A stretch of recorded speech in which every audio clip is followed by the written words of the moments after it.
Bonjour à toutes et à tous, je suis en compagnie de Norbert Charache, président de l'ESA, École supérieure d'assurance. Bonjour Norbert. Bonjour. L'ESA propose depuis peu un BTS immobilier, est-ce que vous pouvez nous en dire plus? Je vais faire un peu d'histoire, c'est-à-dire que l'ESA a été créée il y a 42 ans. C'était une école qui était spécialisée dans les formations de l'assurance. Donc on avait démarré avec un BTS assurance, ensuite on a fait un bachelor qui est un bachelor chargé de clientèle assurance et banque. Et à l'intérieur de ce bachelor, on a mis une option qui s'appelle gestion d'actifs et de patrimoine immobilier. Et on a fait ça pourquoi? Parce que nous avons d'autres formations en bac plus 4 et 5, et notamment une formation qui s'appelle expert en ingénierie patrimoniale.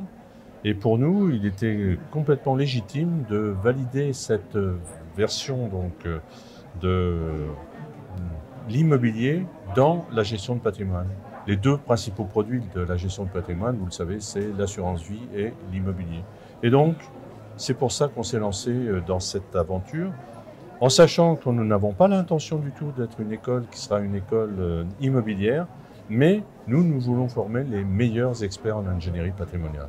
D'où la raison de ce BTS et cette suite que nous allons faire au niveau du bachelor et au niveau d'expert en ingénierie patrimoniale. Et justement, comment passe-t-on du BTS immobilier à la gestion de patrimoine?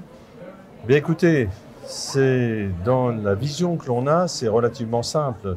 C'est-à-dire qu'on a ce bachelor qui va donc conforter la vision immobilière.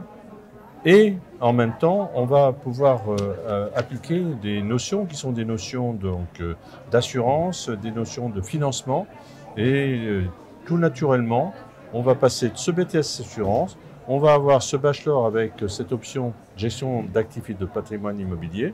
Et ensuite, on ira sur expert en ingénierie patrimoniale de manière à ce que l'on puisse véritablement avoir cette culture de l'immobilier dans la gestion de patrimoine. Très bien, d'avoir le cursus complet en fait. Absolument. Et pourquoi la gestion de patrimoine?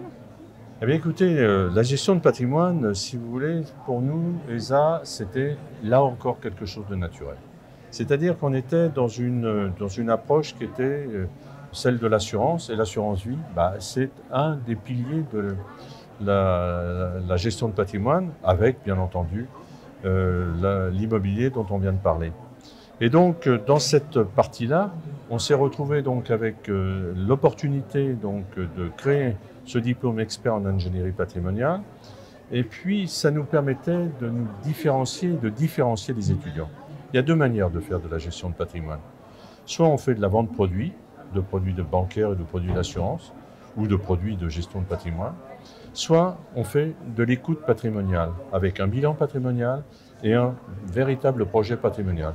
Et dans n'importe quel projet patrimonial, il y aura automatiquement de l'immobilier. Donc, on rallie les deux et on se retrouve avec l'immobilier, l'assurance vie et la gestion de patrimoine. La gestion de patrimoine. Et quels sont les autres parcours diplômants de l'ESA? Alors, on essaye de travailler en filière. On a plusieurs filières. Alors, une série de BTS, dont je reparlerai un tout petit peu tout à l'heure. Mais on part donc du BTS assurance, avec une filière qui va jusqu'au manager de l'assurance, c'est-à-dire un titre Bac plus 5. Ensuite, on a une filière internationale, puisque notre diplôme Bac plus 3, chargé de clientèle assurance et banque, il peut se pratiquer en bilingue, et la partie pédagogique de la partie anglaise vient de l'université de Coventry. Donc nos étudiants ont un double diplôme. Et ils peuvent continuer sur un manager de l'assurance, également avec une partie bilingue, qui est distribuée par l'université de Coventry. C'est une première filière. On a donc l'autre filière dont on a parlé, c'est la filière, je dirais, patrimoniale. Et cette filière patrimoniale, on a été la rechercher beaucoup plus loin. C'est-à-dire qu'on l'a recherchée au niveau donc, des BTS immobiliers, qui nous manquaient, des BTS assurance, que l'on avait, des BTS banques, des BTS notariales, et ça nous permet donc d'avoir une filière avec différentes spécialités. Et lorsque les gens se retrouvent à travailler notamment sur des travaux de groupe, comme c'est ce que nous essayons de faire dans notre pédagogie, eh bien ils peuvent échanger avec une véritable valeur ajoutée. Et du coup trouver leur voie au fur et à mesure de l'enseignement. Absolument, mais trouver leur voie et surtout avoir plusieurs possibilités. C'est-à-dire, ils peuvent sortir dans la banque, ils peuvent sortir dans l'assurance, ils peuvent sortir après poursuivre dans le notariat, parce que là, c'est une culture qui est une culture complètement différente. Mais ils peuvent également donc aller dans l'immobilier, et nos titres sont des titres qui permettent d'avoir tous les diplômes immobiliers, notamment la carte T, la carte G, etc.